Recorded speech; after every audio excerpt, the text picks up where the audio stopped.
Hello అండి. సోరకాయ పెసరపప్పు ఎప్పుడన్నా వండినరా మీరు?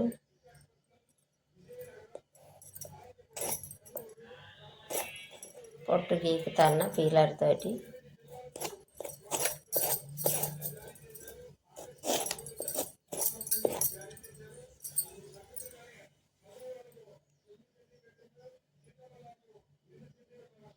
మీరు పెసరపప్పు వేసి ఎప్పుడన్నా వండినరా సోరకాయ పొట్టు గీకిన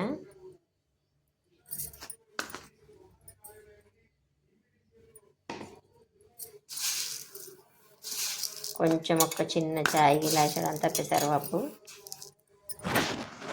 సొరకాయ ముక్కలు కోసుకున్న, ఇందాక కావాల్సినవి కొన్ని పచ్చిమిర్చి, కూరకు సరిపడా ఒక టమాటా, ఎక్కువ కాదు, ఒకటి చిన్న ఉల్లిగడ్డ తాలింపుకు. ఇప్పుడు గిన్నె అయితే పొయ్యి మీద పెట్టుకున్న, కుక్కర్లో ఎత్తన్న. 2 పావులంతా నూనె పోసిన, సరిపడా ఉల్లిగడ్డ, ఒక 2 పచ్చిమిర్చి కడిగి చేసిన, అవి ఇప్పుడు తాలింపుకి వేసుకుందాం.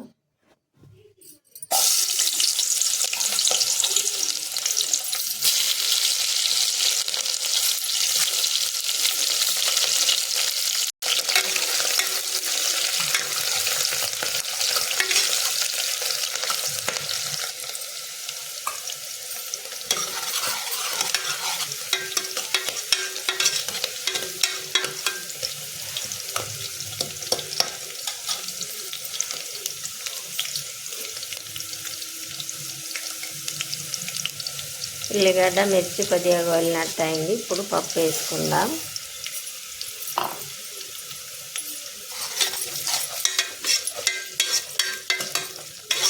పప్పు కొంచెం ఎర్రగా కానియాలి.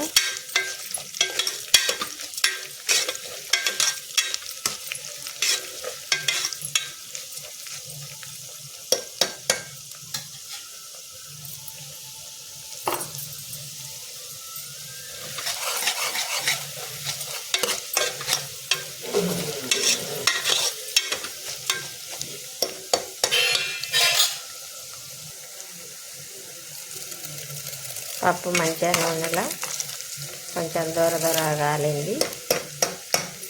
ఇప్పుడు సొరకాయ ముక్కలు వేసుకుందాం.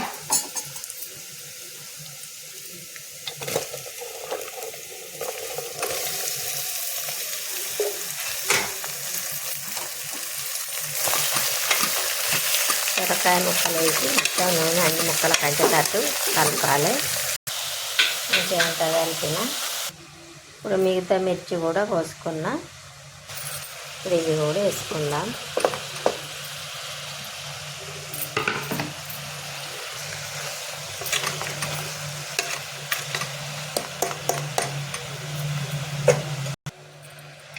కొద్దిసేపు మూత పెట్టుకుందాం. ఎక్కియడం లేదు, తగిన పెట్టిన. ఈ టమాటా కట్ చేసి వేసుకుందాం.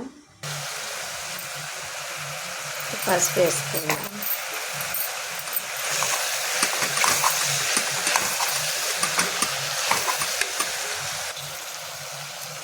సరిపడా ఉప్పు, గట్టనే కోసి పెట్టుకున్న టమాటా ముక్కలు వేసుకుందాం. ఒకటే టమాటా, ఎక్కువ కాదు. ఇప్పుడు కలుపుకుందాం. మళ్ళా మంచిగా కలిపి మూత ఎక్కించుకుందాం. ఇక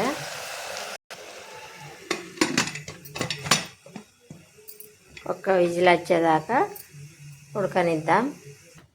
అది ఉడికేలోపు కొత్తిమీర శుభ్రం చేసుకుందాం. ఒక్క విజిల్, ఒక చిటికా అండి. కుక్కర్ మొత్తము ఆవిరి వెళ్ళిపోయేదాకా మూత ఎత్తి పరిస్థితులు తీయద్దు. కుక్కర్ వేలే ప్రమాదం ఉంటుంది. ఇక ఇట్లా గాంటతోటో చెంచాతోటో విజిల్ లేవట్టి ఉంచితే దీంట్లో ఆవిరి అంతా వెళ్ళిపోతుంది. ఇప్పుడు మూత మంచిగా వస్తుంది. ఆవిరి మొత్తం వెళ్ళిపోయింది. ఇప్పుడు మూత ఇట్లా దింపితే మంచిగా వస్తుంది.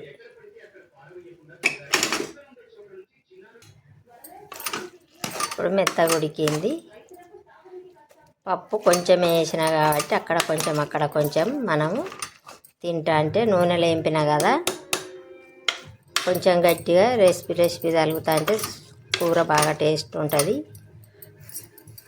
ఇప్పుడు కొత్తిమీర వేసుకుందాం.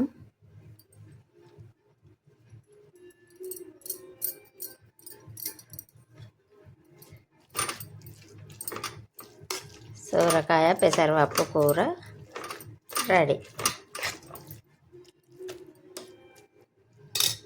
బాయ్ అండి.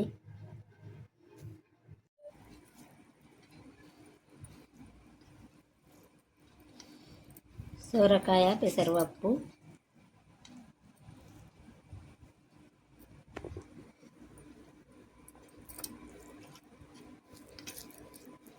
చాలా టేస్ట్ ఉన్నది. ఎప్పుడు కానీ సొరకాయ ఉట్టిది వండేదానికంటే కొంచెం పెసరపప్పు వేసి అది మంచిగా నూనెలో కాగినాక వండితే బాగుంటుంది.